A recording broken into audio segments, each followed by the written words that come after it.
Hello guys, आप सभी कैसे हैं। आशा करती हूँ आप सभी लोग अच्छे होंगे। कहानी के लिए मेरे चैनल को सब्सक्राइब कीजिए और कहानी को लाइक ज़रूर कीजिएगा। कहानी को लेकर कोई भी सुझाव, सजेशन या कोई भी राय हो प्लीज़ कमेंट बॉक्स में ज़रूर दीजिएगा। कहानी कैसी लगी ये भी बताइएगा। चलो शुरू करते हैं आज की कहानी। तुम गई नहीं कहाँ अज़हर भाई को देखने, मैं क्यों जाऊँ। घर के सब लोग जा चुके हैं लेकिन तुम हो कि अभी तक नहीं गई। आखिर वह तुम्हारे मंगेतर हैं।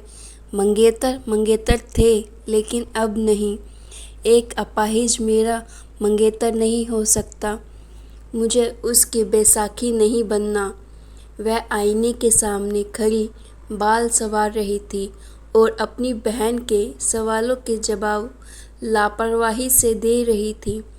जब बाल सेट हो गए तो उसने आईने में खुद को नीचे से ऊपर तक देखा और पर्स नचाती हुई दरवाजे से बाहर निकल गई।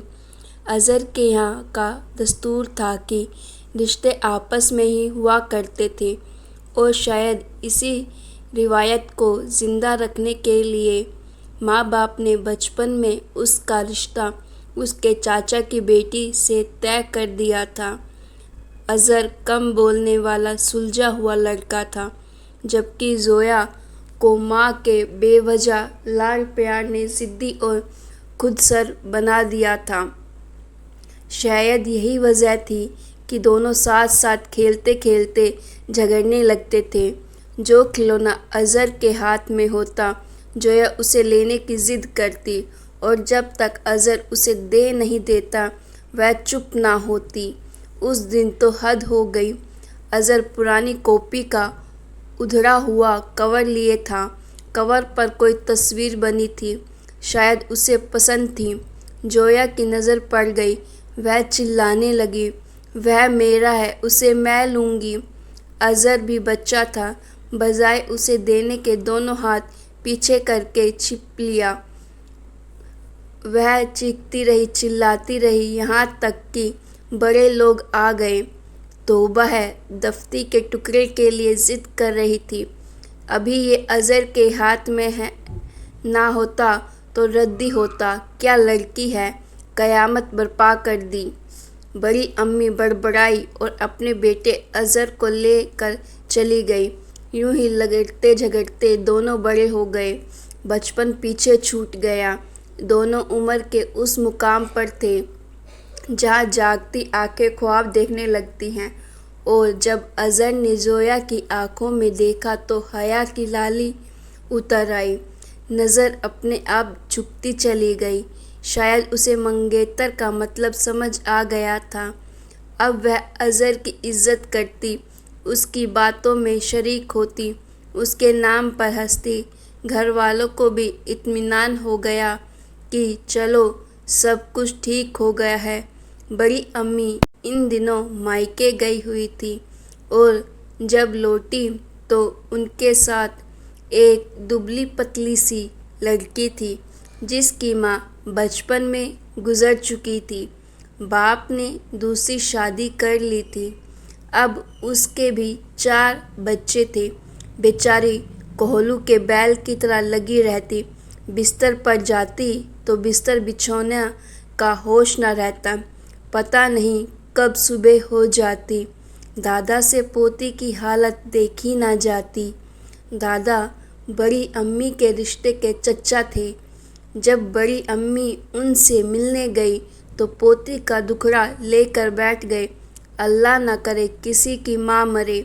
बड़ी अम्मी ने ठंडी सांस ली। आप उसे हमारे साथ भेज दीजिए। बड़ी अम्मी ने कुछ सोच कर कहा, अंधा क्या चाहे 2 आंखें। वह खुशी खुशी राजी हो गए, लेकिन बहू का ख्याल आते ही उनकी सारी खुशी काफूर हो गई। वह ले जाने देगी या नहीं।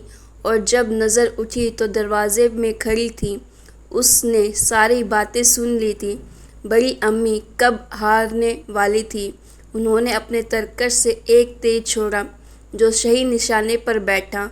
उन्होंने हर महीने कुछ रकम भेजने का वादा किया और उसे अपने साथ ले आई। सना ने आते ही पूरा घर संभाल लिया था।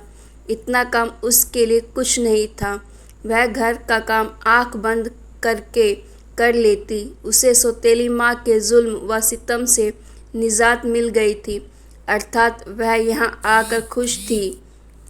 अगर कभी घर में गैस खत्म हो जाती तो लकड़ियों के चूल्हे पर सेकी हुई सुर्ख सुर्ख रोटियां और धीमी धीमी आंच पर दम की हुई हांडी की खुशबू फैलती तो भूख अपने आप लग जाती।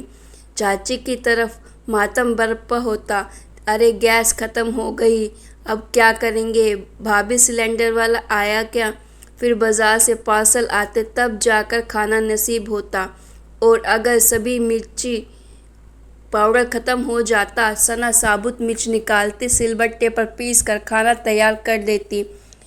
सालन देखकर अम्मी को पता चलता कि मिर्ची ख़त्म हो गई हैं और चाची की तरफ ऐसा होता जो जोया कहती, ना बाबा, मेरे हाथ में जलन होने लगती है, हया तुम पीस लो। हया भी साफ मना कर देती, सना तुम कौन हो, कहाँ से आई हो, सादगी की मूरत, वफा का पैकर, ज़िंदगी का आइडियल। सना तुम्हारी सना, तारीफ़ किन लफ्ज़ों में करूं।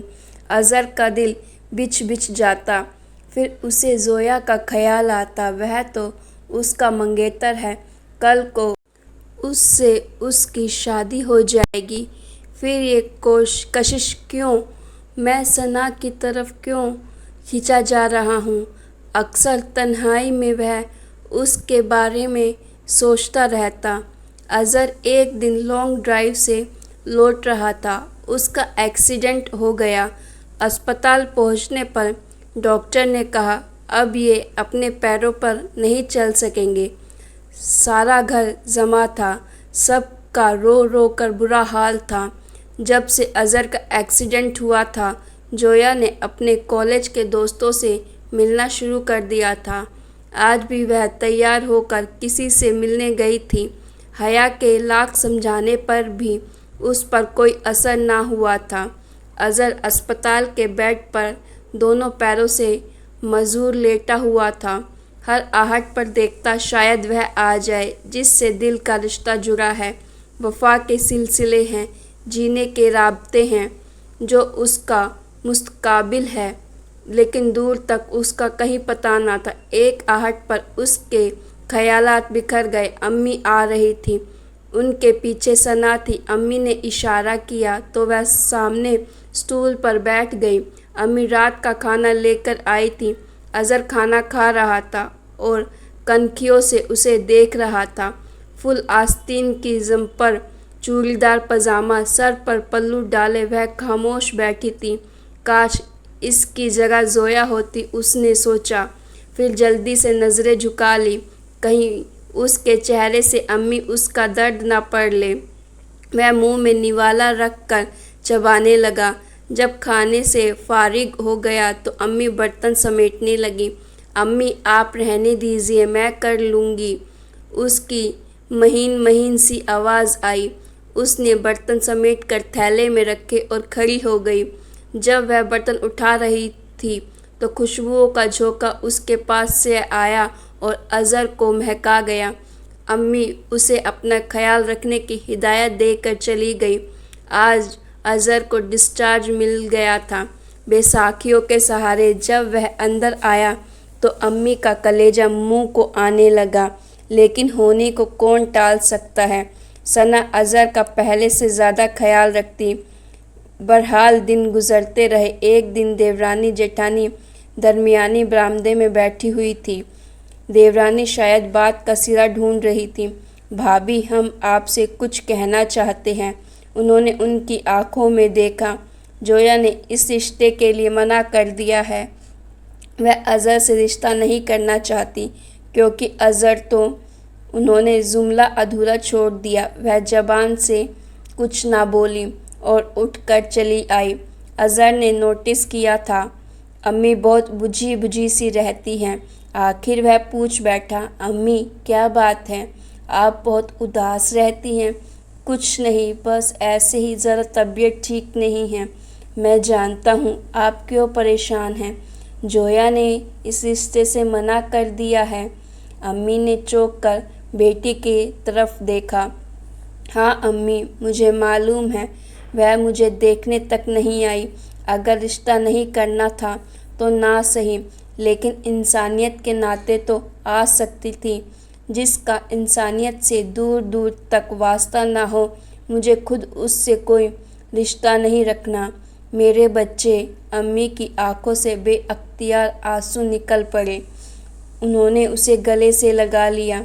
अम्मी, मेरी शादी होगी, उसी वक्त पर होगी। अम्मी ने उसे परे करते हुए उसकी आंखों में देखा, जिसका अर्थ था, अब तुझसे कौन शादी करेगा?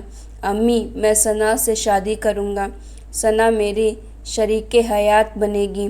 मैंने सना से बात कर ली है। यह सुनकर अम्मी ने फिर उसे गले से लगा लिया। शादी की तैयारियां होने लगी और जो वक्त ज़ोया के साथ शादी के लिए तय था, उसी वक्त पर अज़हर और सना का निकाह हो गया। अज़हर को याद आया, एक बार ज़ोया ने बातों बातों में कहा था शादी के बाद वह हनीमून के लिए स्विट्ज़रलैंड जाएंगे। अज़हर ने ख्वाहिश जाहिर की तो अम्मी ने उसे जाने की इजाज़त दे दी। आज वह हनीमून से लौट रहा था। सना अंदर दाखिल हुई तो कितनी निखरी निखरी, कितनी खुश लग रही थी। फिर उसने दरवाजे की ओर मुस्कुरा कर देखा। आइए ना। इतने पर अज़हर अंदर दाखिल हुए। उसे देखकर अम्मी की आंखें हैरत से फैलती चली गई। वह अपने पैरों पर चल कर आ रहा था। बेटे, ये सब क्या है? उन्होंने बढ़कर उसे थाम लिया। बताता हूँ, पहले आप बैठिए तो सही। उसने दोनों बाहें पकड़कर उन्हें बिठा दिया। आप वालिदैन अपने बच्चों के फैसले तो कर देते हैं, लेकिन यह भूल जाते हैं कि बड़े होकर उनकी सोच कैसी होगी, उनके ख़यालात कैसे होंगे, उनका नज़रिया कैसा होगा। और मुझे सच्चे दर्द आशना की तलाश थी, जिसके अंदर कुर्बानी का जज्बा हो, एक दूसरे के लिए तड़प हो, और ये सारी खूबियाँ मुझे सना में नज़र आई। इसलिए मैंने डॉक्टर से मिलकर एक प्लान बनाया। वह एक्सीडेंट झूठा था, मेरे पैर सही सलामत थे। ये मेरा सिर्फ नाटक था। नतीजा आपके सामने है। जोया ने खुद इस रिश्ते से इनकार कर दिया। सना ने मुझ अपाहिज को कबूल किया। मैं सना का हूँ, सना मेरी है। जोया ने सारी बात सुन ली थी। उसका जी चाह रहा था सब कुछ तोड़ फोड़ डाले। तो गाइस, स्टोरी अच्छी लगी हो तो लाइक कीजिएगा। आप सभी को बहुत बहुत धन्यवाद।